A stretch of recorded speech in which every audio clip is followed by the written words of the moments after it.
The live TV, सच सबसे आगे। नमस्कार, मैं हूं रंजीत झा और आप देख रहे हैं द लाइव टीवी। आज का दिन देश के लिए सबसे महत्वपूर्ण दिन है, क्योंकि लोकसभा चुनाव 2024 में सरकार किसकी बनेगी, कौन जीतेगा, कौन हारेगा, इसके लिए मतगणना शुरू हो चुकी है।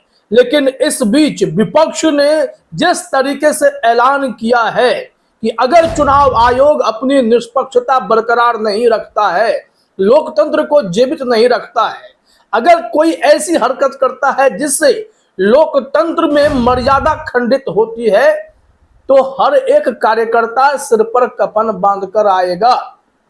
खासकर बिहार में पूर्णिया से जो ललकार पप्पू यादव ने भेजी है, वो चुनाव आयोग के लिए किसी बड़ी चुनौती से कम नहीं है।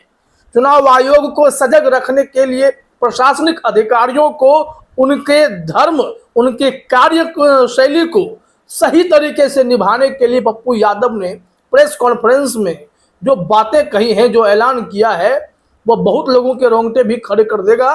लेकिन इस बार शायद पहली बार ऐसा है कि सिर्फ पप्पू यादव ही नहीं, विपक्ष के कई बड़े नेता कुछ इसी तरीके से कह रहे हैं कि लोकतंत्र जीवित रखने के लिए चुनाव आयोग पर हमारी नजर रहेगी।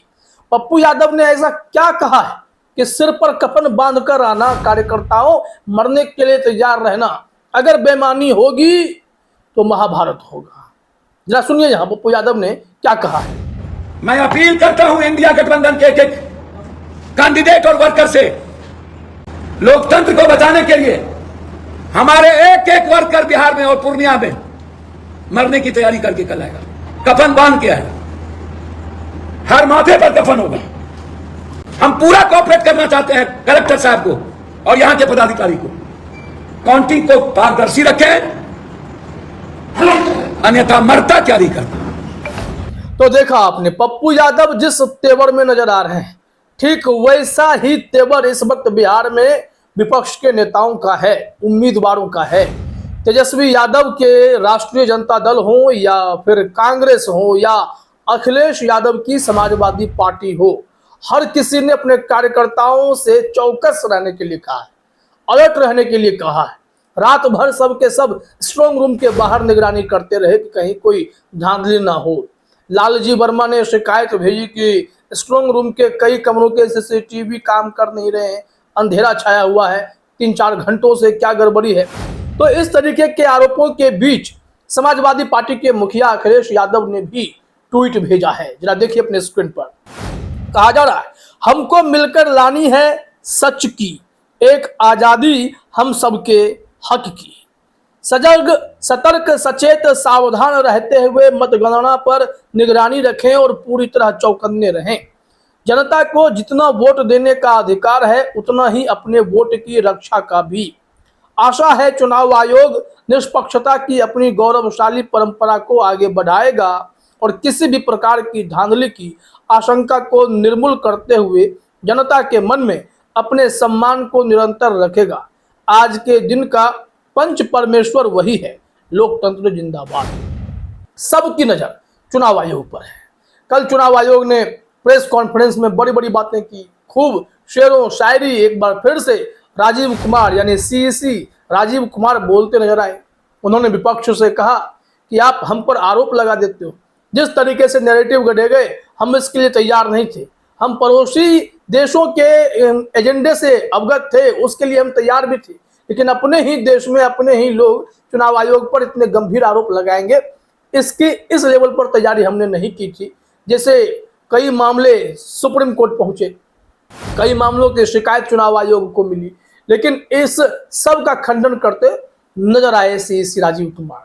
लेकिन तभी शाम में छत्तीसगढ़ के पूर्व मुख्यमंत्री भूपेश बघेल ने एक ट्वीट के जरिए सवाल खड़े किए कि सैकड़ों जो वोटिंग मशीनें हैं, उसके सीरियल नंबर, चाहे वो बैलेट यूनिट के हों या कंट्रोल यूनिट के हों या वीवीपैट के हों, क्यों बदल दिए गए।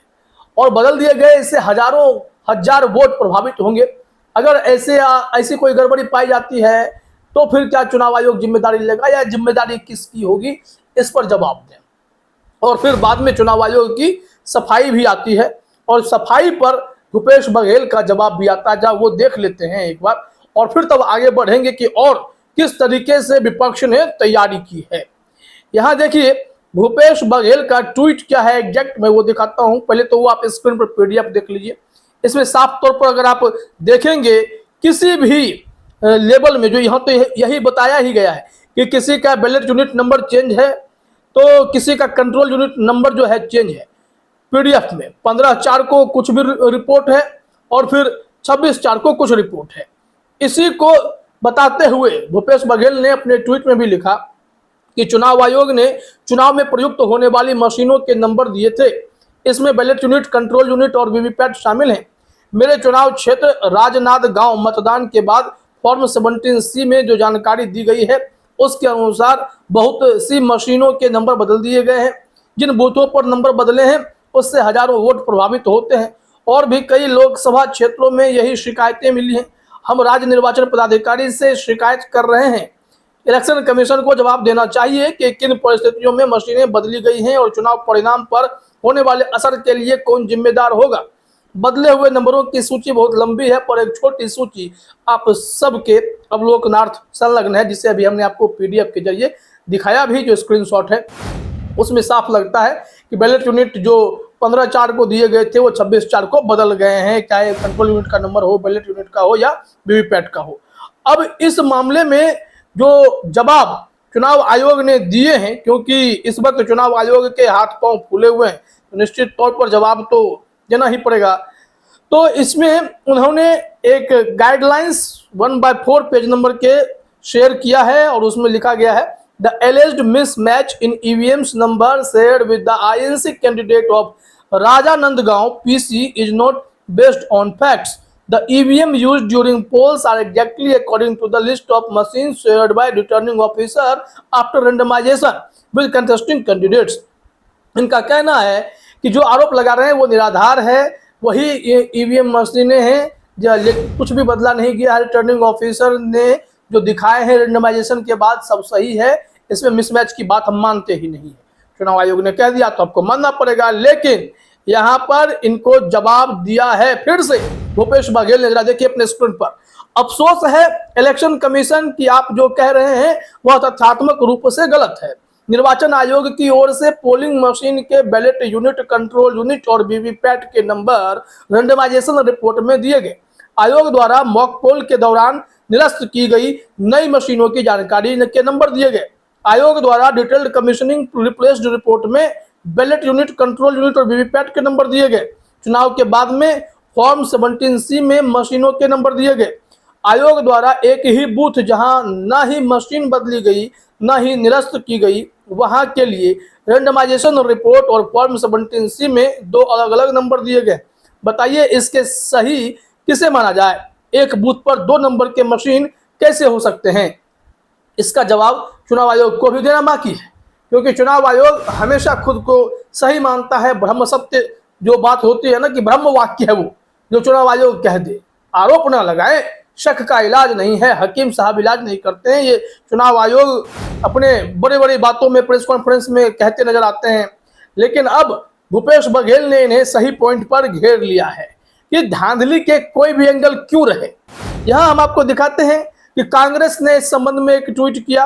उन्होंने तो 2 लेटर भी जारी कर दिए, खड़गे साहब के पत्र हैं और जिसकी कॉपी इस वक्त सोशल मीडिया पर शेयर की गई है। लेकिन इसमें जो महत्वपूर्ण पॉइंट है, कांग्रेस ने लिखे हैं कि इंडियन नेशनल कांग्रेस अब अपील करता है तमाम अफसरों से, ब्यूरोक्रेसी से, कि आप संविधान के प्रति वफादार रहें, उसी नियमों का पालन करें, अपने धर्म का, अपने कर्तव्य का पालन करें और देश सेवा में लगे। किसी भी डर के, किसी भी पक्षपात, किसी भी भय, किसी भी कारण से आप कहीं झुके नहीं। साफ साफ इन्होंने अपने ट्वीट में लिखा है, अंग्रेजी में लिखा है, do not get intimidated by anyone. किसी से प्रभावित ना हो, कहीं नहीं झुके। Do not bow down to any unconstitutional means, किसी के आगे और संवैधानिक चीजों के आगे झुकना ही नहीं है। आपको डरना भी किसी से नहीं है। अपनी ड्यूटी करें, ठीक है, आप अपनी योग्यता के आधार पर काम करें। काउंटिंग डे के दिन हम यह कहते हैं कि फ्यूचर जनरेशन के लिए एक सही मैसेज होगा, एक शानदार डेमोक्रेसी और जो कहते हैं ना कि लॉन्ग लास्टिंग कॉन्स्टिट्यूशंस, जो हमारा संविधान हमेशा अमर रहे, कुछ ऐसी परिस्थितियों के लिए आप लोग सही से काम करें। यह रिपोर्ट अपने आप में बहुत बातें कह देता है। तो कुल मिलाकर पूरा देश तैयार है, कोई कफन बांधकर तैयार है, कई पार्टियों के कार्यकर्ता तैयार हैं कि ब्यूरोक्रेसी ईमानदार रहे, चुनाव की प्रक्रिया जब हो चुकी है तो मतगणना निष्पक्ष हो। देखते हैं, क्योंकि गिनती तो शुरू हो चुकी है। फिलहाल इस वीडियो में इतना ही। आप सभी का हमसे जुड़ने के लिए बहुत बहुत धन्यवाद। द लाइव टीवी, सच सबसे आगे।